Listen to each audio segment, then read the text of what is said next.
Hello， 大家好，欢迎光临台湾吧。今天我们来聊聊这个卖台。说到卖台，大家似乎以为是最近的事情。后藤新平认为台湾人的民族性就是爱钱怕死爱面子。这句话此时此刻身为台湾人的我们听起来似乎有点害羞，又还算中肯。等一下，后藤新平是哪位？那是工藤新平。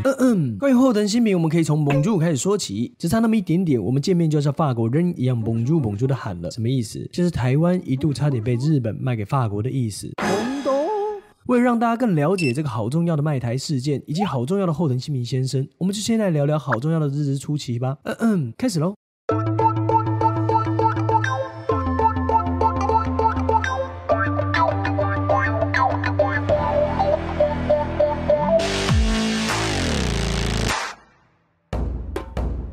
1895年，日本刚以马关条约接手台湾，却完全无法 handle 台湾的治安状况，各种大大小小的武装抗日，让前几任总督非常头痛。例如总督乃木希典赏，他就曾经抱怨说，这里台湾就好像是叫花子逃到一匹马，既不会骑，又会被踢得半死，就是。日治初期，总督在短短3年内换了又换，不停的换，一路从第一任的华山资纪换成桂太郎，再换到乃木希典，就算到了第4任的总督玉原太郎，白天办公，外面还可以听到枪声四起，噼里啪啦，好不快乐啊！事实上，除了春风吹又生的抗日势力以外，还有一个更让日本皮皮唰的事情，也就是瘟疫。台湾又湿又热，充满各式各样五颜六色的传染病，像是疟疾、鼠疫等等等。举例来说，日军在1895年南进扫荡的时候，有160多人战死，500多人受伤，但因为疾病而死亡的日本人却有4600多人。怎么了吗？真正比战死的人数多了30倍，超多的。光从人数就可以看出来台湾的传染病有多严重了。除了死很多人，花太多钱也是一大问题。举例来说，1896年台湾的财政收入不到700万日元，但支出却高达2300万日元，支出整个就是收入的3倍之多，整个就是入不敷出啊！等一等，这里我们要来小小澄清一下当时来台湾的日本人，可能跟我们现在想象中爱清洁有礼貌的霓虹人不太一样。除了台湾天气太热，让有些日本人只好脱光光晃来晃去，搞得台湾人看了觉得揪揪脸以外，各种贪污、抢劫、军纪败坏，一堆有的没有的坏习惯，让台湾人民打从心里瞧不起当时的日本人，也加深了台湾人不爽被殖民的情绪。而当时被派来的日本人，就好像好好一个人，没事当个大头兵，被抽到南沙指挥部一样。南沙指挥部是什么？可以吃吗？不能吃。不止没有合适的学校、医院、像样的房子，传染病还一大堆。来台湾就像被流放到边疆一样，真的就是。话说回来，死太多人、花太多钱的2大问题，搞得我们的乃木希典赏 kimochi 非常差。终于台湾赔了夫人又折兵的消息传回日本噼里啪啦以后，日本国会决定用大约1亿日元把台湾贱价卖给 Bonjour Bonjour 的法国，这就是所谓的台湾卖却论。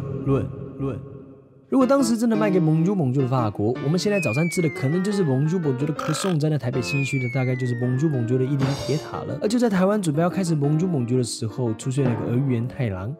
玉原太郎认为台湾是日本南端的屏障，军事价值高，当初为了台湾我们已经花了那么多力量，死了那么多人，绝对不能卖掉。而且虽然治理台湾非常挫败，但是如果把台湾搞好，日本就可以向船坚炮利的欧美列强证明自己也拥有治理殖民地的能力，并以此拿到脱亚入欧的门票。最后被说服的国会决定再给政府一次机会，而夸下海口的玉原太郎则带着一个超级好帮手后藤新平来到台湾，开始了治理的辛苦工作。不过因为当时的玉原太郎同时兼任了日本国内陆基日本国内局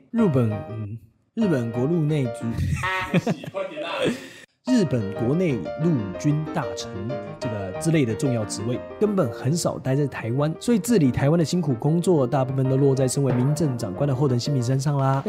还自己配音。开始咯。后藤新平主张所谓的生物学原理，举例来说，比目鱼的眼睛长在同一边，可是钓鱼的眼睛长在2边啊，怎么可以要求比目鱼的眼睛硬要分在2边呢？所以说日本人就是日本人，台湾人就是台湾人，不一样就是不一样，也就不能拿同一种方式来治理，就好像想追人家就从先了解人家的个性开始啊，是不是啊？后藤新平决定要先好好观察台湾人的习性，再讲出一套因地制宜的治理方式。首先，他进行一连串的调查来认识台湾，像是土地、人口、林野，还有旧惯调查等等等啊。什么是旧惯调查？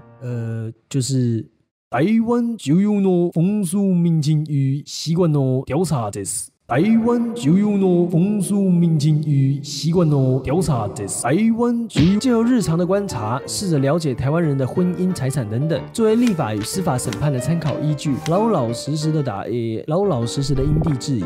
嘿嘿，接下来我们终于可以告诉大家，为了不让台湾被卖掉，后藤新平如何改善日治初期的2大问题。首先是钱的部分。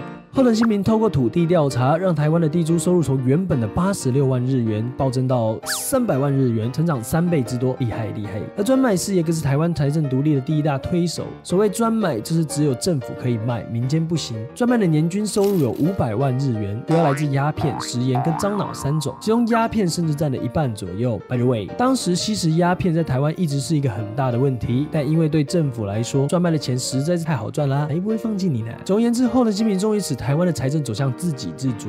那另外一个差点让台湾猛如的治安问题呢？后藤新平改用铺天盖地的警察，也就是很多的警察，比蚂蚁还多的警察，不时搭配保甲制度与壮丁团来维护世界的和平。但其实这个和平的代价也相当高，是牺牲了很多台湾人所换来的。警察监督了台湾人的生活，市井小民都尊称警察为歹灵，小孩不乖就骗说警察要来抓，搞得大家看到警察都吓得花枝乱颤的。而后藤新平颁布的匪徒刑罚令更是加大了警察的 power， 匪徒刑罚令逮捕了5900多人，其中被处死的人多达3200多人。以上种种使得台湾人不敢乱来，治安问题也就渐渐被压下来了。好的，相信大家都可以稍稍了解我们的工藤不对，够了。了解后藤新平如何让台湾不被卖给猛猪的法国。日本在这卖与不卖的过程中，很明显是用经营殖民地的角度理性分析，但也有为了向列强证明自己能力而不惜硬干的浪漫。不管如何，当自己回过头来看看某段历史的时候，避免纯粹情绪化的判断，才能比较容易接近历史的真相。最后，我们也不妨想想，如果台湾当年真的被卖掉了，现在的我们会过着怎么样的生活呢？听到现在，如果你还是觉得这个问题很容易回答，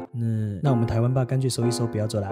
OK， 说了那么多，口也有点渴了，喝完这杯 sake， 我们下回同一时间再见啦，干杯！3、2、1，台湾吧是由 DJ Howard 制作，我们的剧本与主持人是凌晨不解，就是我。历史本文是由萧雨辰小火车提供，动画是美丽可爱、充满气质的 Jack 小朋友精心绘制而成。